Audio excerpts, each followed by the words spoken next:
Hello guys, আসসালামু আলাইকুম। আজকে আমি বানাবো পটলের খোসা ভর্তা। এই যে পটলের খোসাগুলো আমি সেদ্ধ করে নিলাম। এখন আমি দিয়ে দিব পেঁয়াজ, রসুন আর কাঁচা ঝালটা ভেজে নিব সরিষার তেলের ভিতরে। দিয়ে দিলাম। এখন এটা আমি ভেজে নিব কিছুক্ষণ। এই যে আমার ভাজাটা শেষ। এখন আমি দিয়ে দিব এর সাথে একটু চিংড়ি মাছ। কেউ শুকনা চিংড়ি মাছও দিতে পারেন বা কেউ কাঁচা চিংড়ি মাছও দিতে পারেন। তা আমি আজকে দিয়ে বানাবো হচ্ছে এই যে কাঁচা চিংড়ি মাছ। চিংড়ি মাছটা দিয়ে আমি আরেকটু ভেজে নিব। এখন আমি দিয়ে দেবো একটু হালকা লবণ। লবণটা না দিলে চিংড়ি মাছটা কিন্তু শক্ত। এই যে দিয়ে দিলাম হালকা একটু লবণ।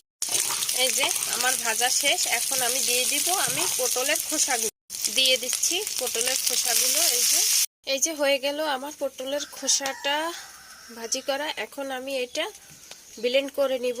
আর এই যে আমার ব্লেন্ড করা শেষ। পটলের খোসাটা দেখেন অনেক সুন্দর হয়েছে কিন্তু।